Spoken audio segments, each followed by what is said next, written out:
All right. Hence why the blanket was in a plastic bag and recently washed, because she had taken it from him as punishment. And his nightlight, because he's probably not comfortable in the pitch dark. So that's a good punishment. That's not weird. Hearsay circulated that Gabe told his girlfriend at school he had sat on Patric until he stopped breathing. Ah. So that was kind of the rumor back home. Now, that's not been, proven. That's just hearsay. But that rumor was swirling around enough that it was kind of picked up in some different reports and stories. Gabe had apparent anger issues with his brother Noah as well. One report showed him writing on MySpace, because remember we're back in 2003. MySpace was like that. Hell yeah, MySpace was lit. He wrote on MySpace, "I hate Noah. I'm going to end up killing him. He drives me insane." All right. Now, is that normal for siblings to say that kind of thing? No, to feel the need to express it online like that? Right. No. I mean, siblings fight. Well, you can holler, "I'm going to kill you." Yeah, but not like to go express that and online like that. That's kind of weird. Right. There's a lot of weird stuff with the Gabe there. So let's talk about this other.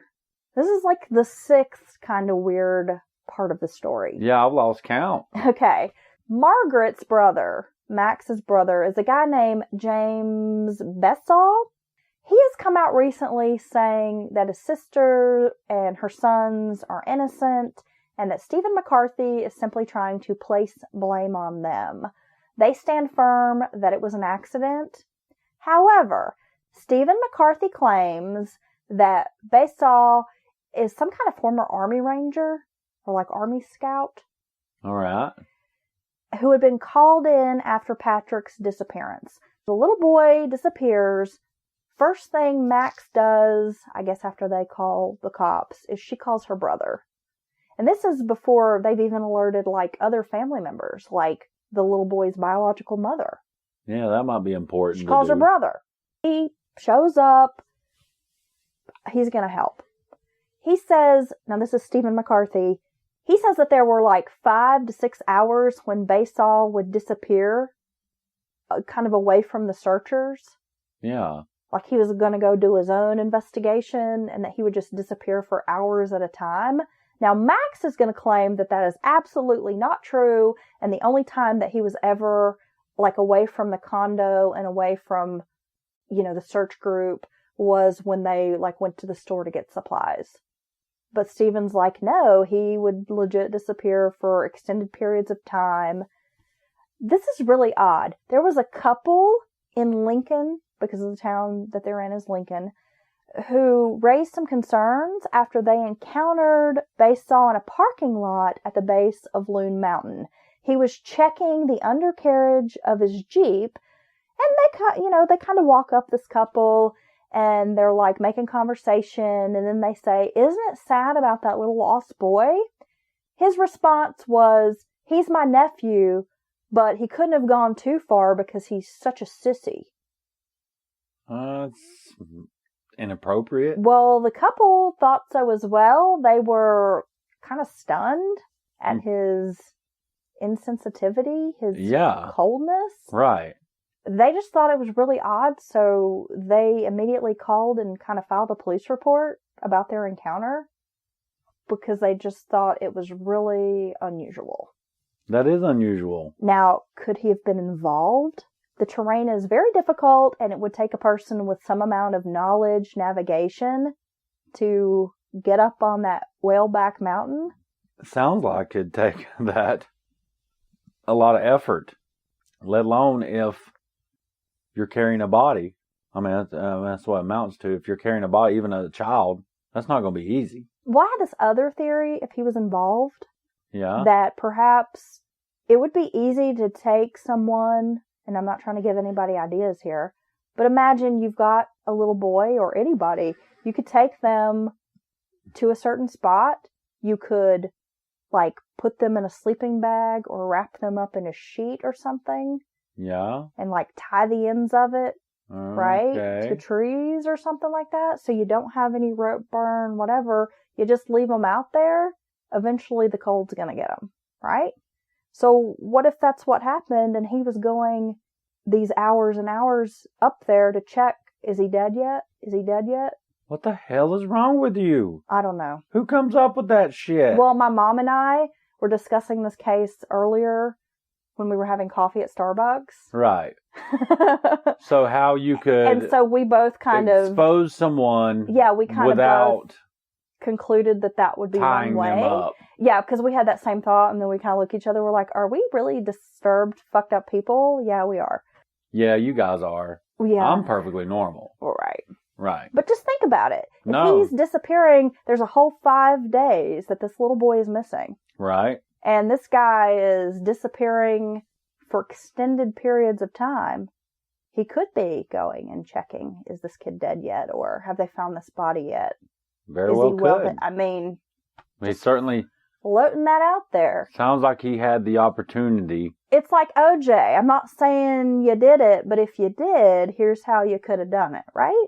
It's like that book. Yeah. If I Did It. Have you read that?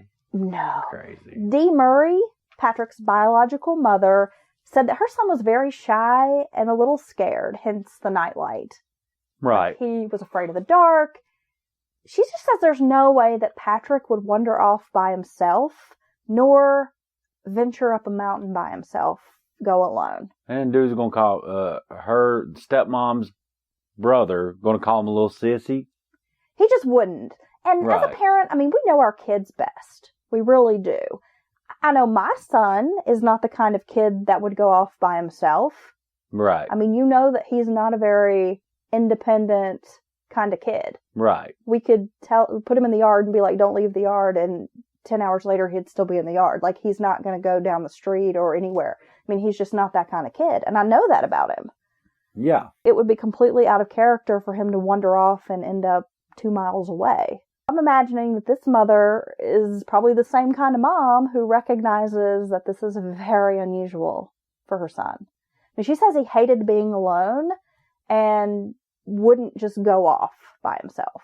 Right. You got to have kind of be really confident and have a, strong personality, I think, to be more independent to where you would even at 10. That's still pretty young. Take off, or I'm going to go do this, kind of thing by myself. And he doesn't sound like that type of kid at all. Well, since this case has been ruled accidental, like I said, friends and family have really been pushing to reopen this case. Yeah. And view it as a homicide, or at least do a more thorough investigation. New Hampshire investigators have repeatedly refused to do a crime scene investigation, though family members have pleaded with the state, please reopen this case. The New Hampshire Attorney General and the U.S. Attorney's Office say there is no new credible evidence of homicide and the case is closed. I don't get it. So they rule it accidental. They got their cause of death, and that's it for them. They're done. I just don't understand. With this private investigator who has searched through all of this information, at some point the FBI stepped in, took a look at this, had some interesting witnesses make claims, and yet some significant sound like interviews with people, some pretty important information coming out there as far as his home life, or some of these strange statements made, or he's not coming back, or he won't. Granted, some of this stuff would be considered circumstantial evidence, right? But there are people who are sitting on death row because of circumstantial evidence. Yeah, or one eyewitness who can't see. Right? Yeah. Well, yeah. That's that's a good point. Sometimes it just blows my mind when it seems like there's an abundance of evidence to lean something one way, and they just absolutely refuse to either reopen or revisit it. The whatever, prosecutors or stuff in that area just absolutely refuse. But like you said, they can take someone else in another case and just doggedly pursue that person for it. You know what I mean? It's like, I don't get it sometimes. I don't understand the inner workings of our Well, I tell quote unquote justice system sometimes. Once they get it in their head that it's one, like say this was an accident, and then and almost it's like a hubris comes into play, you know, and their egos. Like they don't want, even if they start thinking to themselves, well, maybe that's not right, but I don't want to look bad. You know what I mean? I mean, there's just a lot of cases out there where they just simply refuse to take another look at something. Or just pure laziness. Or pure laziness. Because it would take a lot of work to reopen this. It would, at this point, be a cold case and to have to basically start from square one. And let's face it, a lot of fucking people don't want to have to do their job. So it's easier to just say, nope, stamp it, case closed, accidental, and go home and sleep well, while this poor child's family is left to pick up the pieces. Well, that, and there possibly could be someone out there that did something to him and they never paid for it. Well, there's that. Stephen and Max have since divorced. She's moved to Ohio. Now, Stephen has openly stated that he does not believe a word she or her children have said about Patric. They have a website, Stephen's family. I believe it is run by his father, perhaps, so like Patric's grandfather, called patricmccarthy.org. I did check it out. I can say there is some hateful rhetoric on there, obvious contempt among family members. Really? Like there's someone on there with the last name Murray, which of course is the biological mother's family. Okay. Making statements that are kind of negative. Like, well, you can't all blame it on your wife. You did this and this and that. You know what I mean? Really? So you can just tell that there's a lot of contempt between, like, biological mom, dad, friends, relatives. It just seems like everybody's kind of at each other's throats. I might be nosy and check that out. out. Everybody pointing the finger, which in some ways is understandable. There's a lot of feelings involved here. This is very emotional. Well, yeah, and that could be. And a lot of times it's easier to point the finger and blame someone else. You know, it kind of makes you feel a little better. And they may have already not liked his ass for other reasons. Well, I mean, you know, who knows? Who knows after relationships end? Right. And things like that. But, you know, they do have this site and they are trying to bring awareness to the case. If you have information, bring it forward, that kind of stuff. It's really just a tragic case all around. And I understand finding it hard to accept an accidental death. Yeah. For these people. And this need maybe to blame someone else for closure. Well, that like happens. If you could just say this person is responsible for this and they need to pay for it, like that might be easier than to just accept that, no, this little boy wandered off and died of hypothermia and it's just a really sad situation. I mean, I don't know. It is a hard case. Was it murder or simply a horrible accident? And yeah, that is, sometimes people can't accept the truth. It happens in suicides a lot of times. And things like that, they just don't want to admit it to themselves. But I mean, come on. There's just a lot of strange things. Right. And I wonder how long before they ruled it accidental. How long did they actually investigate it? Did they dig into the mom's... No, fairly quickly. Fairly quick, so it was just cut and dry for them. Recovery operation. It was a very quick right. So that determination. Again, that could be a mistake because it is sometimes tricky once you put a cause out there and try to retract it without other evidence. Well, that's why I wanted to discuss this case, because it's a bit of a departure from what we normally do. We usually cover true crime cases. Well, we don't. This is not exactly true crime. It could potentially be. We don't know. It's a mystery, really. Yeah. And I thought it was important to talk about because it's a very fascinating case. It's really sad. But it just raises a lot of questions. Well, I think we can all agree that I guess everybody kind of has to make their own conclusion. Like if you think this is an accident or if you think that it's foul play. My question is, I want to pose this question real quick. Yeah.